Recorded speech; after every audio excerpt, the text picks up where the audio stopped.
Plaisir de vous rencontrer autour d'un bon livre et d'un grand écrivain. Le bon livre ce soir, c'est Il fait nuit chez les Berbères. Plaisir de vous rencontrer autour d'un bon livre et d'un grand écrivain. Le bon livre ce soir, c'est Il fait nuit chez les Berbères et le grand écrivain, c'est Mohamed Nedali.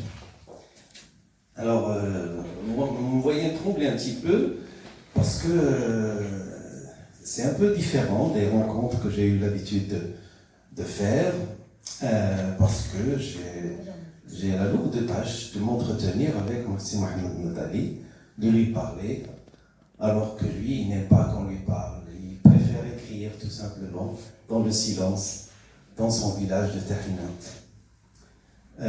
Nous avons donc le plaisir de rencontrer Mohamed Nedali, qui est né à Terminante. C'est là qu'il a fait ses études avant de partir en France après le bac. Il obtient à l'université Nancy 2 une licence et puis rentre au Maroc pour devenir professeur de français pendant une trentaine d'années. Nous étions tout à l'heure en train de parler de sa retraite anticipée. J'ai fait la même chose aussi. On a presque tous les deux les mêmes raisons.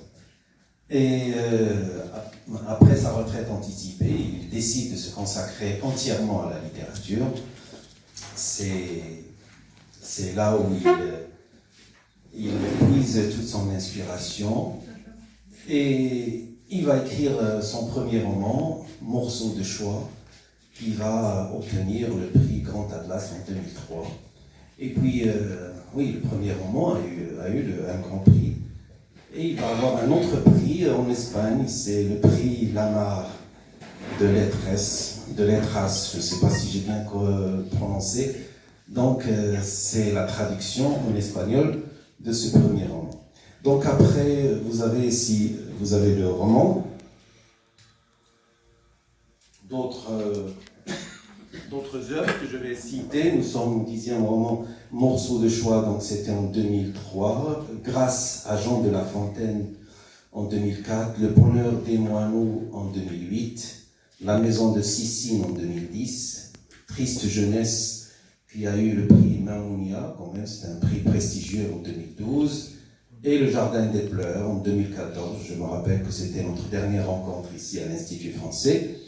Evelyne ou le djihad en 2016, La bouteille au cafard en 2018, Le poète de sa fille en 2022, et bien évidemment, Il fait nuit chez les Berbères en 2025 aux éditions L'Aube. Je pense qu'il y a une autre édition marocaine, c'est le Fennec, non?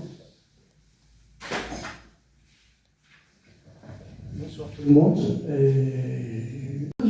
C'est d'ailleurs qui sont un peu les représentants de l'organisation intégriste islamiste.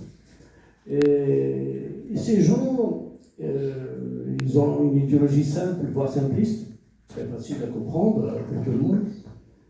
Et le problème, c'est que moi, quand je discute, des fois j'ai eu l'occasion de discuter avec ces gens, c'est qu'ils ignorent en fait. Ils ignorent leur histoire, ils ignorent leur culture. Leur culture à eux, c'est une culture très ouverte, très émancipée. C'est une culture des plus émancipées au monde. Si vous prenez la juridiction berbère, par exemple, Azef, voilà, ça s'appelle Azef. C'est la juridiction berbère. C'est l'une des plus évoluées au monde. Je ne connais pas de juridiction similaire. Quelques exemples. Les droits pour lesquels les associations des droits de l'homme se battent aujourd'hui, au Maroc et ailleurs dans le monde arabo-musulman, la peine de mort chez les Berbères, elle n'existe pas. Il n'y a pas de peine de mort. C'était Azouan, celui qui a commis le pire, c'est-à-dire le meurtre. On le faisait venir sur la place du village, on lui rasait la tête, on lui enlevait ses chaussures, on lui mettait un tatouage ici pour qu'il soit reconnu ailleurs, quand il quitte le village, et on le dépouille de tous ses biens. La moitié de ses biens va à la famille de la victime, et l'autre moitié, on organise une fête déjà, pour une partie, et la deuxième partie, et la garde pour les travaux d'intérêt commun. Alors, ils organisent une fête silencieuse. Il n'y a pas de, les gens mangent et discutent. Il n'y a pas d'arwache, il n'y a pas de musique, il n'y a pas de chant. Et le condamné, on lui dit Azouak. C'est-à-dire Azouak, dégage. D'accord. Il n'a plus le droit de retour. Il n'a plus le droit de retour. Il quitte par exemple Tahnaout. Il s'en va à Tansoir. Ou à Michir. Ou à Bouhoual.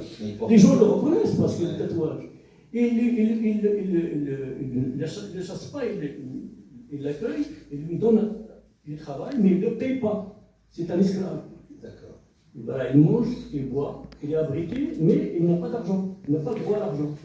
Il passera sa vie comme ça, en esclave. C'est une punition, c'est un châtiment très intelligent. C'est hyper intelligent. Alors, l'égalité homme-femme chez les Berbères, ça a toujours existé. D'ailleurs, la femme s'appelle chez les Berbères, elle s'appelle Amrat. Amrat, c'est la chef. Amrat, c'est le chef. Ah, d'accord. Amrat, c'est le chef du village. Et Amrat, c'est la chef. C'est elle qui gère. D'ailleurs, il y a des reines, il y a des chefs de guerre, la Kaïna par exemple, dans l'histoire des Amazirs.